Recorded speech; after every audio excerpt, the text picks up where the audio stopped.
পাকঘরে রশি ঝুলাই দিবেন, রশি একটা সুতলি ঝুলাই দিবেন পাকঘরে। 100 বার পরে একটা কিছু দিয়ে দিবেন, 1000 বার পরে একটা কিছু দিয়ে দিবেন। প্রয়োজনে ডিজিটাল তাসবিহ কিনেন, 100 বার পরে একটা টিপ দেন, 1000 বার পরে একবার টিপ দেন। পাকঘরে ঘড়ি লাগান, পাকঘরে হিসাব করে কাজ করেন।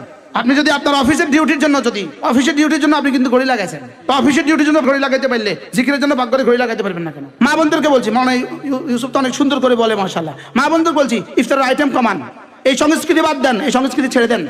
এটা সম্পূর্ণ শয়তানের পক্ষ থেকে, 70 পদের ইফতারি সম্পূর্ণ শয়তানের পক্ষ থেকে। শুধুই মা বোনদেরকে রোজা থেকে, মা বোনদেরকে জিকির থেকে বঞ্চিত করার জন্য, তেলাওয়াত থেকে বঞ্চিত করার জন্য।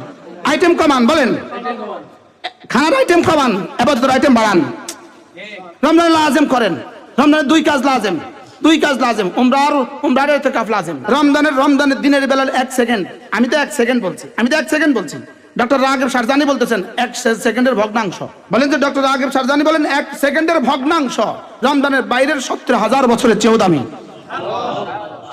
সেই কাজ আমি কি দিয়ে দিব? সেই দাম আমি কি দিয়ে করব? সিয়াম দ্বারা, কিয়াম দ্বারা, তিলাওয়াত দ্বারা, জিকির দ্বারা, ইস্তিগফার দ্বারা, দুরূদ শরীফের দ্বারা। সুবহানাল্লাহ বলেন। আর আমরা কি করতেছি? না, সমস্ত মা বোন নিয়ত করেন ইফতারের আইটেম কমাবেন। আপনাদের জন্য শুধু এক ওয়াজ, আসর থেকে মাগরিব তাসবিহাতে লাগেন তাসবিহাতে, আসর থেকে মাগরিব। আপনি বুঝান, পরিবারকে বুঝান, রমজানের আগে ভালো করে খাও, রমজানের পরে আবার ভালো করে খাও, রমজানে বেশি করে ইবাদত করো, রমজানে আইটেম কমাও, ইবাদত বাড়াও। কি বলছি বলেন? আইটেম কমাও, ইবাদত বাড়াও। আসর থেকে মাগরিব জিকিরে লাগেন। সাহরের আগে পরে 1 ঘন্টা 6 রাকাত তাহাজ্জুদ পড়েন, 6 রাকাত তাহাজ্জুদ পড়েন, পরে জিকিরে লাগেন, জিকিরে লাগেন। যেন জিবরিল রস করে, যেন জিবরিল ঈর্ষা করে। বলেন কি বলছিস? জিবরিল যেন কি করে? আরে ফেরেশতারা যেন ঈর্ষা করে। কিভাবে কাটছে শাইখুল হাদিস জাকারিয়া রাহমাতুল্লাহ রমাদান? কিভাবে কাটছে খলিল আহমদ চাননপুরি রাহমাতুল্লাহ রমাদান? কিভাবে কাটছে রশিদ আহমদ গঙ্গোহী রাহমাতুল্লাহ রমাদান? কিভাবে কাটছে হযরত মাদানী রমাদান? কিভাবে কাটছে? আমগো মতো হত্তের পদের ইফতার খায়া কাটছে কি? খাইতে খাইতে মাগরিব শেষ, এবার মাগরিব পড়ি খাইতে খাইতে এশা শেষ, তারাবি পড়ি খাইতে খাইতে সাহারি শেষ। ইফতারের আগে দোয়া করেন, আসর থেকে মাগরিব জিকির করেন, ইফতারের আগে দোয়া করেন। 70,000 বার কালিমায়ে তয়্যিবাকে টার্গেট করেন, 70,000 বার কালিমায়ে তয়্যিবা। সব মা বোন 70,000 বার কালিমায়ে তয়্যিবাকে টার্গেট করেন। যদি টার্গেট থাকে তো আপনার ওখানে আইটেম কমবে। কথা কয় না? এমন কতগুলো আইটেম প্লেটে দেওয়া হয় যেগুলো ধরার সুযোগ নাই। আমি না ধরতে পারলাম না, আমি 1 মিনিটে ধরতে পারি নাই। উনি রান্না কি 1 মিনিটে করছে? 1 মিনিট লাগছে রান্না করতে, তো ওনার সময় কত গেছে? কি জবাব হবে হাসরের ময়দানে? বারহাল আমি রোজাকে দামি বানাবো। রোজাকে কি বানাবো? রোজা দামি হয় তেলাওয়াতের দ্বারা। রমজান রব বানিয়েছেন শুধুই তেলাওয়াতের জন্য, রমজান বানিয়েছেন শুধুই তেলাওয়াতের জন্য। শাহরু রমাদান উনজিলা ফীহিল কুরআন, রমজান বানিয়েছে শুধুই তেলাওয়াতের জন্য। বলেন কি বলছি? রমজান বানিয়েছে কেন? শুধুই তেলাওয়াতের জন্য। আবার কোন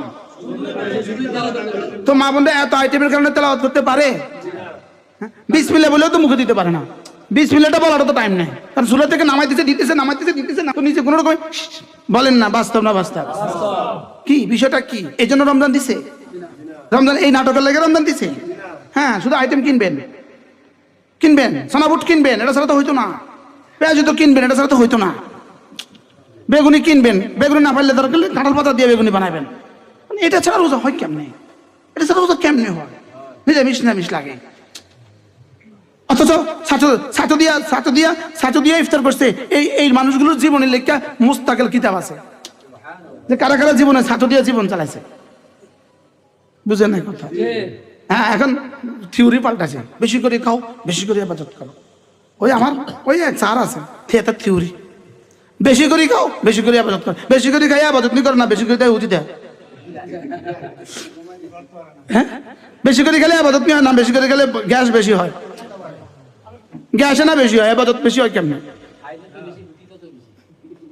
কি হয়? আল্লাহ আমাদের সবাইকে হেফাজত করেন। চলো।